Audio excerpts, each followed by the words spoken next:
우리 주일마다 지금 바울의 삶을 살피면서 바울을 통해 오늘 우리에게 주시는 말씀이 무엇인가 지금 계속해서 나누고 있습니다.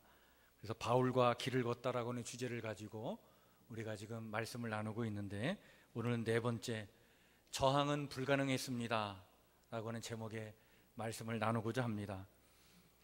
우리가 하나님이 눈에 보이지 않고 또 우리가 하나님과 상관없이 사는 것처럼 참 느낄 때가 참 많이 있지만, 그러나 여러분들 분명한 것이 하나 있습니다. 그것은 바로 뭐냐면 역사를 향한, 그리고 우리 개인의 삶을 향한 하나님의 분명한 뜻과 섭리가 있는 줄 믿습니다. 그 하나님의 뜻과 섭리 가운데에 그러한 삶을 살아가도록 하나님께서 오늘도 우리의 삶 속에 함께 하시고 강권적으로 역사하시고 우리를 친히 인도해 가주실 줄 믿습니다. 그 하나님의 뜻과 섭리를 저항하고 산다는 것, 여러분, 그건 어리석은 것입니다. 아니, 사실 따지고 보면 그런 저항은 불가능한 것입니다.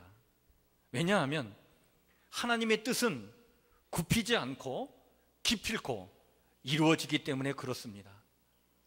그 하나님의 뜻과 섭리에 저항하면 저항할수록 사실 비참해지는 것은 우리 자신들 뿐입니다. 여러분, 우리 각 인생을 향한 하나님의 뜻은 무엇일까요? 우리 각각의 인생들이 저마다 하나님의 형상을 지닌 자로 교만하지 않고 정말 하나님의 마음을 품고 이웃과 함께 소통하면서 정말 풍성하고 행복한 삶을 살고 영원한 생명을 소유한 자로 가치 있는 삶을 살아가는 것, 여러분, 그것이 우리 각각의 인생을 향한 하나님의 섭리요 뜻인 줄 믿으시길 바랍니다. 이런 삶을 살도록 하나님은 한 생명도 포기하지 않고 당신의 사랑을 부어주십니다. 그리고 우리를 그 은혜로 변화시켜 주시고 변화된 삶을 살도록 오늘도 우리와 함께 하시는 것이죠.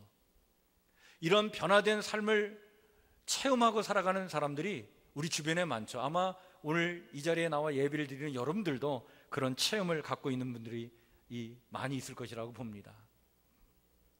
이런 은혜로, 하나님의 은혜로 변화된 삶을 살아가는 사람들의 이야기는 우리에게 큰 교훈과 또 의미를 안겨주죠.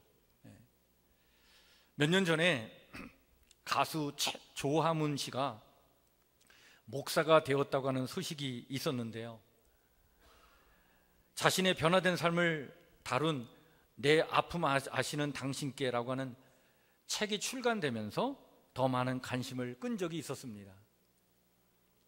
요즘 세대는 잘 모르겠지만 저희 같은 7080 세대들은 가수 조화문 굉장히 좋아했던 인기 가수였습니다. 마그마라고 하는 보컬 그룹으로 MBC 대학가요제에 나와서 해아라고 하는 노래를 불러가지고 은상을 받고 가수로 데뷔를 하게 되었는데, 그 이후에 이 밤을 다시 한번, 또 내 아픔 아시는 당신께 등 히트곡을 남기고 정말 80년대 가요계를 주름잡았던 가수가 조화문 씨였습니다. 당시 최고의 연예인으로 또 성공한 사업가로 부와 명예를 거머쥐었던 그는 주님을 만나게 된 1997년 가수 생활을 접고 1999년에 홀로 신학도의 길로 들어서서 그 이후 목사 안수를 받고 2003년에 캐나다로 이주한 후에 캐나다 토론토의 한인교회에서 담임 목사로 사역을 하다가 2013년에는 다시 한국으로 돌아와가지고 지금은 서초구 방배동에 있는 사랑의 빛 공동체 교회를 지금 담임하고 있습니다. 사실 불교 집안에서 자라난 이 조화문 씨는 중고등학교 시절에 교회를 다녔지만 그것은 아마 그때만 해도 이게 음악을 좋아하는 젊은이들이 음악을 할 수 있는 공간이 교회밖에 없었기 때문에 그래서 교회를 다녔다고 합니다. 뭐 기독교에 대한 진리, 신앙 뭐 이런 것에 대한 관심은 별로 없었고, 그냥 음악 때문에 교회를 다녔다는 거예요. 그리고 당시 대학가요제가 음악인들의 어떤 등용문 역할을 했기 때문에 대학가요제에 나가고 싶어서 대학에 진학할 정도로 그렇게 음악을 좋아했다고 합니다. 근데 참 이 양반이 얼마나 자존심이 참 대단했냐면, 그때 그 해아라고는 노래로 은상을 받았는데, 대학가요제에서 은상을 받는 것에 너무 자존심이 상해가지고, 아니 내 노래가 대상이 아니라 은상이라니, 그래서 상을 포기하고 싶은 생각도 들었다고 해요. 이처럼 아주 정말 자아가 좀 강했던 사람인데, 그러나 이후에 그는 정말 가요계의 정상에 오르게 되었습니다.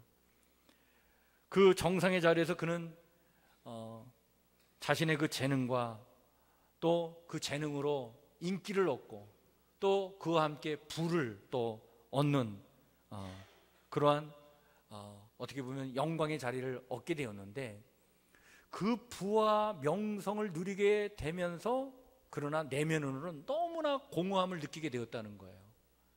자기 안에 뭔가 허전함이 있었어요. 허무한 것이 있었어요. 그래서 그 내면의 고독감 속에 허우적거리면서 그는 대마초를 피우게 되었다고 합니다. 대마초를 피우면서 몸이 심히 고통을 받게 되었고, 세상의 성공이 최고조에 달하는 순간 절망 또한 최고조에 달하는 그러한 느낌을 그가 받으면서 자살까지 결심하게 되었다고 합니다. 기독교인이면서 탤런트인 여러분들 최수종 씨 알죠? 그 최수종 씨의 누이가 최지원 씨인데, 그 최지원 씨가 이 조화문 씨의 부인입니다. 근데 그 부인의 신앙 때문에 교회는 몇 번 다녔지만 그 부인의 신앙과 자기는 아무런 관련이 없다라고 생각을 하고 살아온 거예요. 그런 생각을 갖고 정말 허무하게 살던 이 조화문 씨가 어떻게 하면 이 가족들에게 피해를 적게 주면서 세상을 떠날 수 있을까, 자살할 수 있을까, 이런 것을 깊이 생각하면서 어느 날 반바지를 입고 반바지 차림에 고개를 숙인 채 동네 골목을 걸어가고 있었다고 합니다. 근데 그때 그 골목에서 교회 어느 한 집사님을 만나게 된 거예요. 이 집사님이 교회 몇 번 온 것을 이제 알아보고는 요즘 왜 이렇게 교회 안 보이냐고, 왜 안 나오시냐고 이렇게 적극적으로 막 물어보면서 성경은 좀 읽어보셨냐고, 성경 읽어보지 않았으면 꼭 읽어보라고, 성경 중에서 요한복음은 꼭 읽어보시라고, 요한복음 읽어보셨냐고, 안 읽어보셨으면 꼭 한번 읽어보라고 막 이렇게 권유를 하는데, 얼마나 그 진정성을 가지고 권유를 하는지, 그냥 건성으로 교회 몇 번 나가는 처지고 그래서 성경 한번 읽어보지 못했는데, 그 진정성 있는 그 권유를 받아들여 가지고 그때 집에 와서 요한복음을 읽게 되었다는 거예요. 근데 그냥 무심코 읽은 그 요한복음 때문에 은혜를 받은 거예요. 참 어떻게 보면 이미 이 조화문이라고 하는 영혼이 하나님의 손에 있었던 것이죠. 그 요한복음을 읽어가는데 그 요한복음을 읽는 순간 아주 깊은 감동이 막 몰려오기 시작한 거예요. 정말 생명의 말씀으로 막 느껴져 오기 시작했습니다. 요한복음을 다 읽고 난 다음에 내가 성경 전체를 한번 읽어봐야 되겠다. 그래서 성경 전체를 막 읽으면서 탐독해 나가게 되었습니다. 성경을 읽으면서 그는 자기의 그 마음을 사로잡고 있던 그 어둠의 그늘, 그것이 싹 거치는 것을 그는 체험하게 되었습니다. 결국 하나님을 만나게 된 거예요. 내 아픔 아시는 당신께라고 하는 이 히트곡은 사실 하나님을 모르던 때에 지어 부르던 노래였는데, 지금은 그 노래 가사가 구구절절 자신의 신앙 고백이라고 하면서 지난 삶을 돌아보면서 정말 내 아픔 아시는 당신께라고 하는 신앙의 에세이를 그가 몇 년 전에 펴냈던 것입니다. 자, 이렇게 여러분, 하나님에 대하여 무관심했던 사람이 하나님의 은혜와 사랑을 받고 변화된 이야기는 우리에게 큰 메시지를 던져줍니다. 한 생명을 구원하시려고 하시는 그 하나님의 뜻은 기필코 이루어진다는 사실입니다. 뿐만 아니라 전혀 기대하지 않았던 사람, 아니 전혀 기대할 수도 없었던 사람이 하나님의 은혜로 변화되었다는 이야기는 우리를 더욱 놀라게 하며 더 강력한 메시지를 우리에게 전해주죠. 그것은 하나님의 뜻에 저항한다는 것은 불가능한 것이고, 하나님께서 우리를 구원하셔서 하나님의 사람으로 만드시려고 하시는 그 하나님의 뜻을 저항하고 산다는 것은 그것은 어리석은 것이다라고 하는 것을 우리에게 메시지로 전해주고 있죠. 이러한 이야기의 대표적인 사례가 바로 사도 바울의 이야기입니다. 여러분, 바울이 예수님을 만나서 변화되기 전에 그의 인생은 그의 과거의 이름 사울처럼 사울의 인생을 살았습니다. 사울은 사실 교회를 핍박하던 자였죠. 박해자였습니다. 저항자였습니다. 그는 디모데전서 1장 13절에서 그의 인생 말년에 제자 디모데에게 편지를 보내면서 과거를 회상하며 이렇게 고백을 합니다. 내가 전에는 해방자요, 핍박자요, 포행자였다. 바울은 성경 여러 곳에서 과거 자신이 행한 일들을 여러 가지 말로 표현하고 있는데, 또 사도행전 8장 3절에 보니까 교회를 잔멸했다라고 하는 표현을 또 쓰고 있는 것을 봅니다. 여러분, 이 잔멸했다, 잔멸이라고 하는 이 단어는요, 이거 어느 때 쓰는 용어냐면, 여러분, 그 멧돼지가 이렇게 포도원에 탁 침입해가지고 막 포도원을 막 파헤치고 파괴해 나갈 때 그때 사용하는 용어가 잔멸했다는 용어입니다. 그런 식으로 이 사울이 거칠게 막 교회를 파헤치고 다니면서 성도들을 핍박하고 박해를 가했다는 거죠. 또한 갈라디아서 1장 13절에 보면 하나님의 교회를 심히 핍박하고 잔해하였다라고 하는 표현도 씁니다.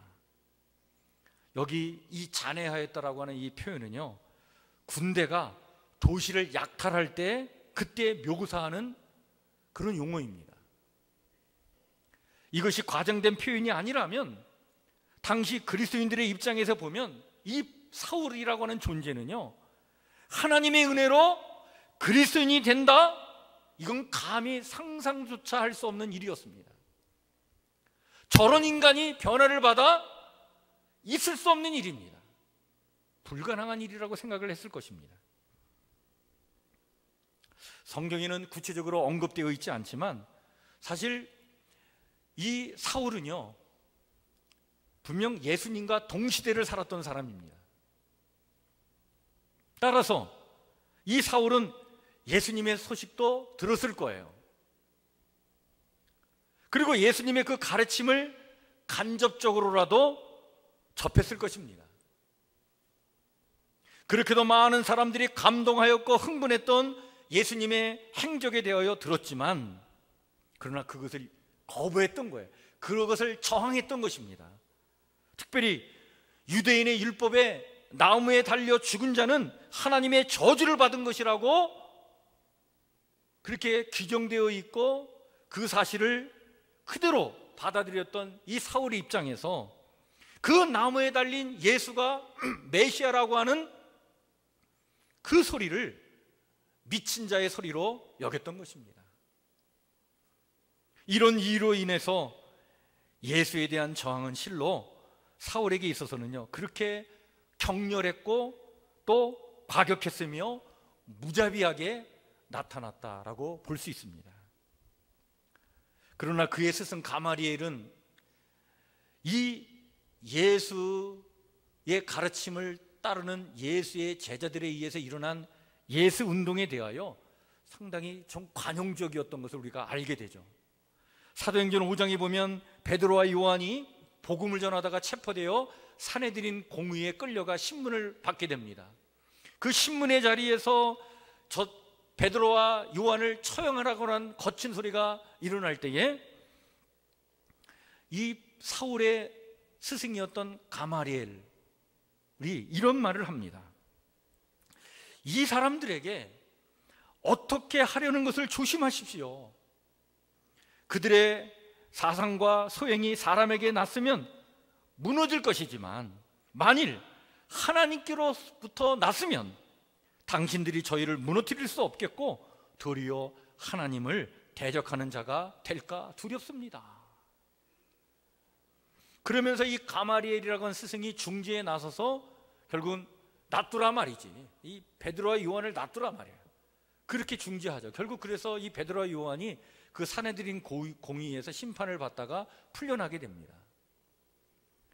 그런데 이런 스승의 관용적인 태도와는 다르게 사울은요, 아주 대단한 지나친 적개심에 따라 행동했던 사람이었습니다. 스승은 열린 사고를 갖고 있었지만 이 제자 사울은 닫힌 사고를 갖고 있었습니다. 또한 이 사울은 자신과 같이 헬라화된 유대인으로서 유대 사회의 새로운 변화를 추구해 나갔던 스데반을 용납할 수가 없었어요. 초대교회 집사였던 스데반은요, 당시 기독교를 가장 강력하고도 효과적으로 변증해 나갔던 사람 중에 한 사람이었습니다. 당시 그 유대 사회에 해당이 한 400여 개가 됐다고 보는데 그 해당 중에 특별히 헬라화된 유대인들만 모이는 해당이 있었습니다. 이 헬라화된 유대인들이 모이는 그 해당에 나가 그들에게 주로 설교를 하면서 복음을 전했던 사람이 스데반인데, 이 스데반은 기독교에 대해서 변증하는 것뿐만 아니라 더 나아가 유대 사회의 개혁을 말했던 사람이었어요. 스데반은 하나님의 진리는 유대인에게만 있는 것이 아니라 이 하나님의 진리는 모든 사람을 위한 진리이다. 그러니까 이 하나님이 주시는 이 진리는 유대인들만을 위한 진리가 아니라 모든 이 땅에 있는 사람들에게 주시는 생명의 말씀이고 진리이다라는 것을 증언했고, 이 하나님의 생명의 말씀을 전하기 위하여 이 땅에 온 예언자들을 우리의 조상들이 박해했는데 그 박해로 말미암아 이 땅에 메시아로 오신 주님까지도 우리가 죽인 것이 되었다.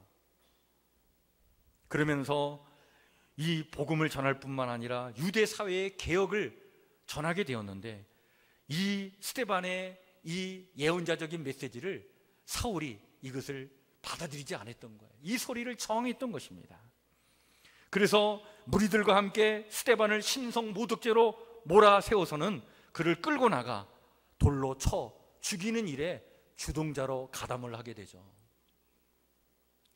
비록 죽어가면서도 어떤 증오심도 없이 이 죄를 저들에게 돌리지 마옵소서 라고 기도하는 그 스데반의 기도를 듣지 않으려고 귀를 틀어막고 그 마지막 스데반의 기도 소리에도 저항했던 사람이 바로 사울이었습니다. 이런 저항은 이것으로 끝나지 않습니다. 이제 돌을 지나쳐서 그는 다메섹까지 찾아가서 그 다메섹으로 피신해 도망친 유대인 그리스도인들을 잡아다가 심판하기 위해서 산헤드린으로부터 명령을 받아가지고 예루살렘에서 다마스커스는 160km 정도의 거리를 두고 있는 도시인데 그곳까지 쫓아가서 거기에서 유대인 그리스도인들을 박해하기 위해서 그는 길을 나서게 되었던 것입니다. 당시 이 다메섹은요, 그 헬라화된 도시 10개가 모여있는 지역을 그때 당시에 데카폴리스라고 했는데 그 데카폴리스 중에 한 도시가 이 다메섹입니다. 여기에 많은 유대인 거주자들이 살고 있었고, 그리고 예루살렘 교회에 막 박해가 임하게 되자 그 박해를 피해서 많은 그리스도인들이 이 다메섹으로 피신해 가 있는 상태였는데, 이때 산헤드린의 사법권은 비록 이 다메섹이 자기 유대 지역은 아니지만 어떤 사법권을 행사할 수 있었냐면 제외 유대인 모두에게 사법권을 적용할 수 있다라고 하는 법을 가지고 있었습니다. 그래서 그 엄청난 힘을 등에 업고 호위병들과 함께 실제적으로 예수를 저항하는 길, 예수를 따르는 사람들을 잡아 박해하는 길을 이 바울이 친히 나서게 되었던 것이었습니다. 그러나 참 기대할 수도 없는 일, 불가능하다고 생각했던 일이 기필코 일어나게 되었습니다. 사울의 그 살기에 가득 찬 그 여행은 하나님에 의해서 저지가 되었어요. 산헤드린의 사도가 한순간 예수 그리스도의 사도로 변화되는 일대의 사건이 일어났던 것입니다. 교회를 핍박하던 예수의 저항자가 예수의 사도가 되는 놀라운 변화의 역사가 일어나게 되었습니다. 당시 초대교회 성도들에게 있어서는 이 일이 정말 믿기지지 않는 일이었습니다. 나중에 이 사울이 변화되었다는 이 소식을 들었을 때에 초대교회 성도들의 반응 중에 이런 반응들이 많이 일어났어요. 어떤 반응이냐면, 야, 그 사울이 그놈이 말이야, 우리를 핍박하고 우리를 더 못살게 굴려고 뭔가 수작을 부리는 거야. 자기가 뭔가 변화됐다고 이렇게 얘기하면서 우리를 괴롭히려고 이 수작을 부리는 거다. 이렇게까지 생각하는 사람들도 많이 나타나게 되었습니다. 그러나 변화는 실제로 일어났습니다. 어떻게 이것이 가능했을까요? 바울은 이런 변화의 과정을 오늘 본문 말씀에서 아주 생생하게 그것을 간증 삼아 전해주고 있습니다. 당시 유대의 왕으로 있던 헤롯 아그리빠 왕에게 자기의 변화에 대한 이야기를 지금 일러주고 있는 말씀이 오늘 우리가 읽은 본문의 말씀입니다. 여러분, 오늘 본문 말씀 13절 14절 말씀을 한번 다시 살펴보시길 바랍니다. 우리 13절 14절 말씀을 한번 천천히 한번 같이 읽을까요? 시작. 왕이여 정오가 되어 길에서 보니 하늘로부터 해보다 더 밝은 빛이 나와 내 동행들을 둘러 비치는지라. 우리가 다 땅에 엎드러짐에 내가 소리를 들으니 시브리 말로 이르되 사울아 사울아 내가 어찌하여 나를 박해하느냐. 가시체를 뒷발질하기가 내게 고생이니라. 제가 이 말씀을 다른 번역 성경으로 다시 한번 읽어드리겠습니다. 전하, 가는 길을 저는 가다가 한낮에 그 정오의 시간에 하늘로부터 해보다 더 눈부신 빛이 저와 제 일행을 둘러 비치는 것을 보았습니다. 저희는 모두 땅에 엎어졌습니다. 그때 우리의 모국어 히브리어로 저에게 사울아 사울아 너는 어찌하여 나를 핍박하느냐. 가시돋친 책직을 발길로 차면 너만 아플 뿐이다 하고 말하는 소리를 들었습니다. 저항하는 바울에게 그러나 하나님은요 따뜻한 모국어로 히브리어로 찾아오셨던 거예요. 여러분, 당시의 여행자들은요 이 팔레스타인 지역이 아주 정오의 시간, 한낮은 너무나 뜨거운 그 태양빛이 내려 쪼이기 때문에 그 정오의 한낮에 여행하는 것은 다 피해서 좀 해가 넘어가는 시간에 그때 움직였던 것을 보게 되는데, 근데 오늘 본문에 보면 이 바울 일행은 그 한낮 정오 시간에 움직였다고 이렇게 이야기하고 있습니다. 무엇이 사울을 그렇게도 매몰차게 몰아붙였을까요? 그 맹렬함과 단호함으로 길을 가던 사울이 따뜻한 음성으로 다가오신 부활의 주님을 만나게 되었던 것입니다. 그런데 오늘 이 간증하고 있는 이 부활의 주님을 만난 이 바울의 말에서 우리의 눈길을 끄는 것이 하나 있습니다. 여러분, 14절 말씀을 한번 보시길 바랍니다. 거기에 사울아 사울아 너는 어찌하여 나를 핍박하느냐라는 말과 함께 어떤 말이 있냐면 가시체를 뒷발질하기가 내게 고생이니라 라고 하는 이 말씀을 바울이 들었다는 거예요. 여러분, 가시체가 뭡니까? 가시체는요 가느다란 이 나무 끝을 이렇게 뾰족하게 이렇게 깎아가지고 그거를 만들어가지고 말 안 듣는 황소를 움직이게 하는데 사용하는 것이 이게 가시채입니다. 가끔 황소가 가시채를 뒷발질을 하기도 했는데, 그런데 발길질을 하면 할수록 가시채는 더 깊이 살을 파고들어 더 고통을 안겨다 줄 뿐인 것이 바로 이 가시채죠. 예수님을 향한 사울의 저항은 가시채를 뒷발질하는 듯 지속되어 왔습니다. 먼 거리에서 예수님의 말씀을 들을 수도 있었고 예수님의 소문을 들을 수도 있었지만 뒷발질했습니다. 스승 가마리엘의 그 관용적인 태도를 따르지 않고 뒷발질했습니다.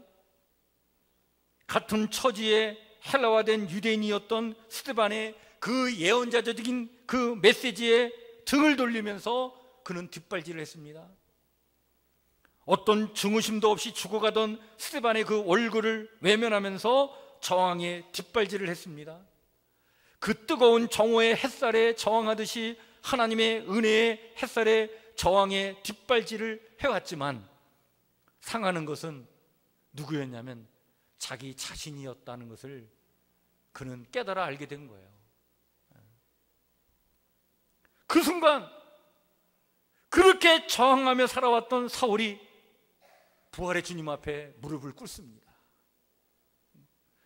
정말 자기 자신의 실상을 한번 가만히 천천히 살펴보니까 그 주님의 그 사랑, 그 주님의 그 말씀, 주님의 그 은혜에 계속해서 저항하고 살아온 삶의 결과라고 하는 것은 자기만 상했던 거예요.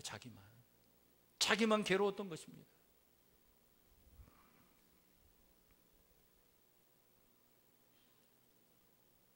이 강력한 메시지는 정말 강력한 하나님의 사랑의 음성이기도 했습니다. 그 강력한 사랑과 그 빛이 이 사울을 사로잡았습니다. 그렇게도 저항했던 예수님이 부활의 주님으로 사울 앞에 나타난 것이었습니다. 사울이 바울이 되는 순간이었습니다. 이제 이 말씀을 듣는 순간 더 이상 저항할 수 없었던 거예요. 왜? 저항하면 저항할수록 가시채에 자기 발만 찔리니 상하는 것은 자기 자신뿐이었습니다. 그 순간 바울이 무릎을 꿇고 이렇게 묻죠. 주님, 당신은 누구십니까?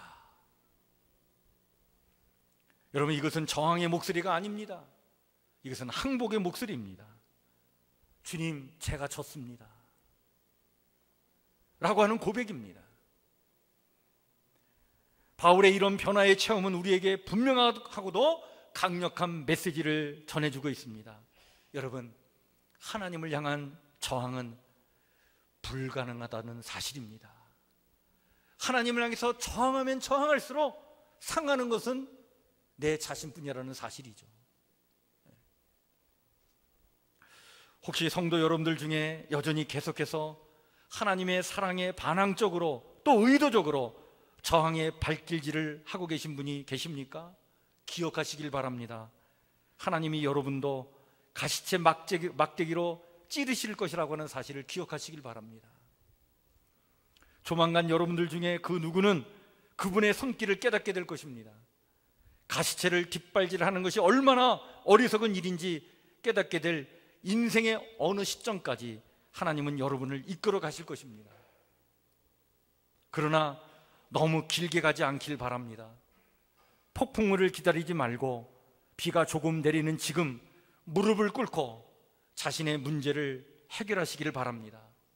주님께 완전한 통제권을 내어드리고 내 인생의 주인이 내가 아닌 것을 인정해드리고 내 인생의 주인을 주님께로 맡겨드리면서 그 주님 안에서 그 주님이 내 삶을 통해 이루시려고 하는 그 당신의 그 섭리와 뜻이 이루어지는 그 축복을 누리는 그 삶이 펼쳐지기를 소망하시면서 여러분 항복하시기를 주의 이름으로 간절히 축원해 드립니다. 다메섹으로 가는 여행을 여러분 오늘 중단하시길 바랍니다. 사울처럼 굴복하시길 바랍니다. 분명 하나님께서 사내들인의 사도에서 예수 그리스도의 사도로 사울을 바울에게 쓰셨던 것처럼 여러분들도 하나님께서 하나님의 영광을 위한 귀한 존재로 여러분들을 쓰실 줄 믿으시길 바랍니다. 그런 하나님의 축복이 여러분들의 삶 가운데 임하시기를 주의 이름으로 간절히 축원해 드립니다. 또한 혹시 여러분들 주변에 교회를 향하여 또 예수님을 향하여 또 하나님의 진리의 말씀에 대하여 저항하는 사람들이 있습니까? 여러분, 하나님 앞에 저항은 불가능합니다. 여러분, 그들을 위해서 기도해 주시길 바랍니다. 그 저항이 결코 자신을 위한 것이 될 수 없다는 것을 깨닫고 복종에서 오는 참 자유와 구원을 저희들도 맛보아 알 수 있기를 여러분들 소망하면서 그들을 위해서 기도해 주시길 바랍니다. 사도 바울은 오늘도 우리 앞에서 지금 간증하고 있는 것입니다. 저항은 불가능한 것입니다. 하나님의 뜻과 섭리를 거역하고 살아가는 것은 그것은 가시체를 뒷발질하는 것뿐입니다. 그것은 내 자신을 상하는 것뿐입니다. 여러분, 저항은 불가능하다라고 하는 이 고백, 이 바울의 이 고백이 오늘 우리의 모두의 고백이 되기를 주의 이름으로 간절히 축원해 드립니다. 여러분, 내일 우리는 6.25 전쟁 68주년을 맞이합니다. 전쟁의 아픔과 상처가 여전히 남아있는 것이 사실이죠. 그러나 하나님은 이 한반도에 전쟁이 아니라 평화를 주시기를 원하시는 줄 믿으시길 바랍니다. 이 한반도 땅에 평화를 주시는 것이 하나님의 뜻인 줄 믿으시길 바랍니다. 그래서 우리의 기도가 진정 이 땅의 평화를 위한 기도가 되어야 합니다. 그동안 우리는 남북이 서로 미워하며 마치 평화를 바라시는 하나님의 뜻을 거역하는 듯 살아왔습니다. 그러나 평화를 바라시는 하나님의 뜻을 거역하는 이 땅을 향하여 그동안 가시체를 뒷발질하기가 내게 고생이었구나 라고 말씀을 주시는 오늘 하나님의 음성을 우리는 바울을 통해 들어야 될 줄 믿습니다.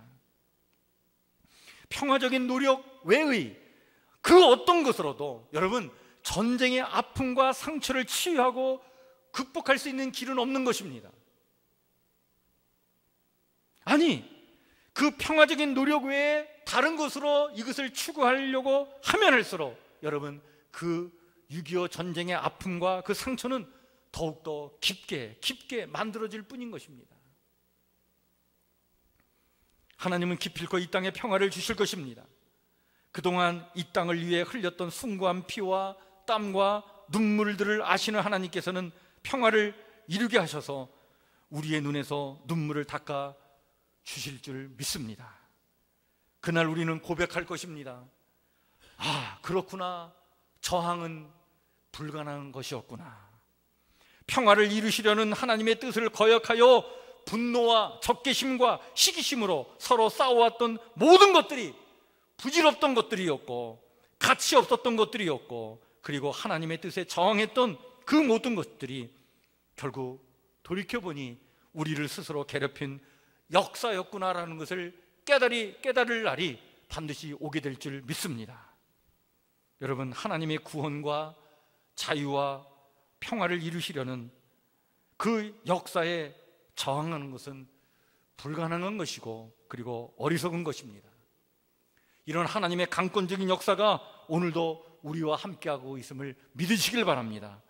그 역사하심에 오늘 우리의 인생을 그리고 우리의 가정을 그리고 이 나라 이 민족을 맡겨드리고 주님의 뜻을 따라 인생의 길을 의미 있고 가치 있게 그리고 멋지게 걸어가는 우리 거룩한 성도들의 삶이 되시기를 주의 이름으로 간절히 축원해 드립니다. 이런 믿음과 소망을 가지고 여러분, 저항하는 자들이 아니라 순종의 길을 가서 하나님께서 우리에게 이루시려고 하는 그 은혜와 축복을 여러분들이 마음껏 누리면서 그 풍요함 속에 살아가는 여러분들의 축복된 인생이 펼쳐지기를 주의 이름으로 간절히 축원해 드립니다. 기도하겠습니다.